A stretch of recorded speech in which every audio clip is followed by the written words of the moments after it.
Hello everyone. Season 16 is upon us. I've been putting in a ton of hours to try to figure out the new League of Legends Bard Season 16 build. Been testing a lot of different things. Been a bit all over the place with a lot of different things, and I've come up with a few different ways to play Bard, right? If we start off, first of all, with the rune page, what we know. In my opinion, nothing has changed. The build that I prioritize, the rune page I prioritize, the one that I think is by far the most fun, is the tax evasion rune page. The tax evasion rune page, as hopefully a lot of you have seen the video, is a rune page made to generate a ton of gold while also giving you a high amount of damage. It is electrocute, cheap shot, deep ward with treasure hunter, and inspiration with jack of all trades and free boots. My most asked question is, if you're trying to get gold, why are you not taking cashback over free boots? And the simple reason is that upfront gold is way better than trickle down gold, or whatever you want to call cashback, right? Because free boots is 300 gold plus 10 movement speed. 10 movement speed in itself has a ton of value, but if we just look at the 300 gold that accelerates our item number 1 by a lot, is a lot better than cashback that will give us, like, let's say we play Deadman's Bit Light, then we get 8% at 2900. That's less than 300 gold, which means we won't get more than 300 gold until item 2. So we won't really accelerate until our 3rd item, which is really late into the game, and then we haven't even factored in the 10 movement speed. So that's why cashback is just not good compared to fleet footwork, magical footwear. Besides that, a few patches ago, the support item was updated to count gold per second as a unique stat as well. So Jack of all trades is just absolutely amazing on support now, since the support item itself gives 4 unique stats. So it's really easy to find a lot of different builds that gives you 10 stacks. So yeah, this is the rune page. Attack speed, movement speed, scaling health. You don't have to go movement speed, you can go more scaling health as well. You can even try to go tenacity and slow resistance as well. If you don't want movement speed but you feel like you need this, then you could go scaling healthy instead. It's very flex. The only thing that I really feel like is not up for question is the attack speed. It's always the best. Well, let's jump into what is very interesting though, right? If we just assume we always have support item and then 1 pot start. I do 1 pot start since we don't play with cookies anymore, so I want 1 potion to guarantee we get to level 2 just fine. I don't need 2 potions because our W will be our sustain. Besides that, then if we just start classic, right? The first thing we try to do is we rush into Deadman's Blade. We know it, it's been classic, we have been playing Deadman's Blade for a full year. So not gonna talk too much about that, just amazing item, right? The next item though is the new item Bandle Pipe. Absolutely amazing item. So far has not been nerfed. Even if it gets nerfed to, let's say, costing 2300 gold, it's still incredibly good. If we look at the raw stats we're getting from this item, we get around 3000 gold value without counting in the aura for our teammates. If we count in the aura for our teammates, it's 3750 gold value, which is absolutely insane. What it basically does is that it will give you 20 movement speed and 20% attack speed, plus 20% attack speed to your teammates that's in the aura every time you either slow someone or you stun someone. AKA every time you hit an auto attack with a meep, you will proc Bandle Pipe. Bandle Pipe will then provide you with 20 movement speed and 20% attack speed for 4 seconds. There's no cooldown on this, so every time you slow someone, every time you stun someone, it refreshes and you have a new buff for 4 seconds. Basically giving Bard a permanent uptime on this buff, which is absolutely nuts. And it's 2000 gold, it's absolutely crazy. I would imagine it gets nerfed at some point and they push the gold cost to 2300. Even if they do that, we still love the item, just letting you know. In case it's getting nerfed before we can even get this out, it's still good up until 2300. I would say then question myself, it ends up being more expensive, then I think there might be better options, but for now, this is really good. After this, you have a few options. I have experienced a lot. Lathyrus 3rd feels really good. Protoplasm, surprisingly, feels really good as well. This is better if you're trying to be more tanky. This is better if you need to add a bit more damage, but then you want to be tanky, then you can do something like this. But realistically, these two you can change around. And the last item is super flexible. Most of the times when I did this build, 4th item was always Lathyrus or Yaksho. I always ended up having either one of these two. One of the reasons I really want to have Lathyrus in here is that it can provide with the 10 stack for Jack of all trades. If you don't go Lathyrus, something like Mercs, like if we take something like this is also 10 stacks, just for anyone curious about the Jack of all trades. But if you have Lathyrus, you can buy whatever boots you want to buy and you will still have 10 stacks. So a lot of different options here for these different playstyles and builds. This is the tanky variant, Deadman's Blade into cheap components, honestly. Like this is cheap, this is cheap. Feels incredibly strong power spike wise. Both of these items give haste, which is something we normally don't have too much of on Bard with the builds that we had in Season 15.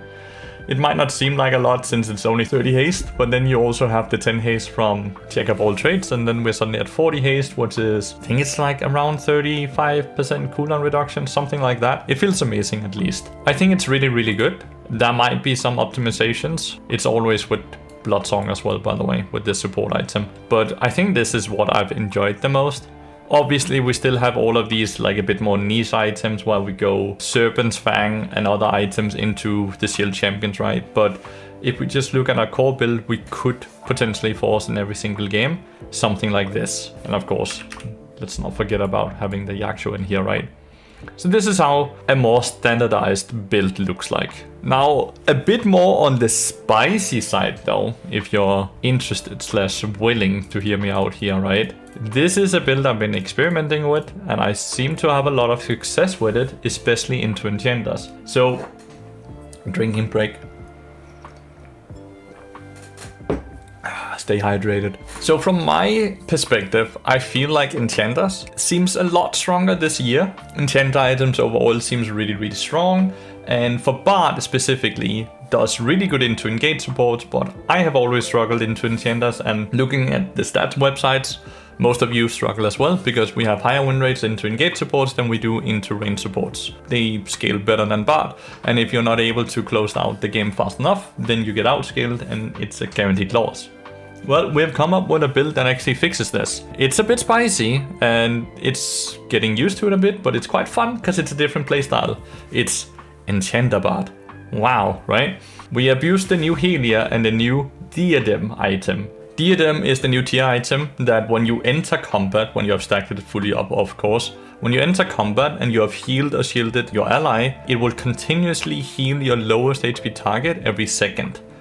This heal in itself is not very strong, but if you pair it with Helia, then it becomes really strong, because if you can continuously sit and have some damage output and get damage in, Helia will continuously get stacks up while it will heal a % of the damage you have done up to 250. The new tier item will then permaproc Helia every second. So you will continuously heal up to like, let's say 300 every second, while also boosting your W healings on top of it.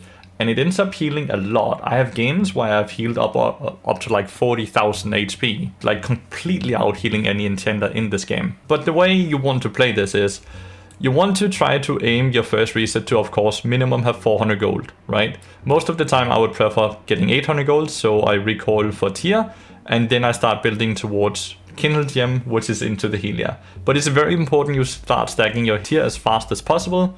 I, on average, have the tier 360 mana stacked fully at around 17 minutes into the game if I'm focused on stacking it, which we need to be, because it needs to be stacked by the time we finish Diadem. It needs to be fully stacked, or we basically bought an item that doesn't do anything until it's fully stacked, which is bad.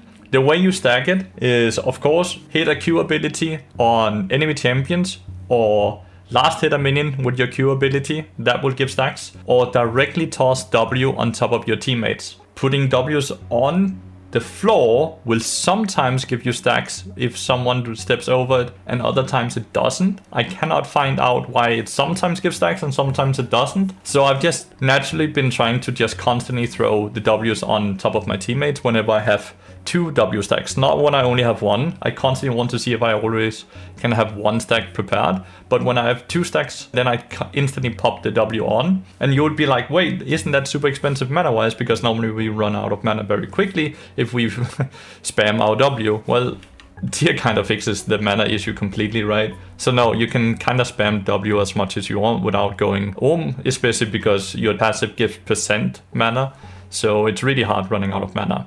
But yeah, after tier, you instantly want to try to rush into Helia, right? First component here is always Kindle Gem, and then of course Band Glass Mirror. You always want the HP component first. When you finish Helia, Diadem is the first item you want to build. The way I do it is I sit on these 2 components, then I finish Swifties. We still have free boots. We play with the same rune page, by the way, completely the same tax evasion rune page. So it would be something like this. Then I finish my boots into this, because sitting on this forbidden idol doesn't do too much. So I would rather get this ASAP, and by the time I then finish this, I generally will have tier at around 330, 340. It's around 16 minutes I generally will finish it, and it will be fully stacked up around 17 minutes into the game. This is basically the core of the build, right? These 2 now proc each other constantly as long as you stay in combat and will out heal insane amount of HP. It's crazy. Then third, I like going Bendel Pipe. It's cheap item, it's very efficient item. We already talked about how much we get from it. And fourth, there's a lot of different options. I've been liking Liandry's. You're not gonna be that tanky with this build obviously, but you're still gonna have a ton of HP.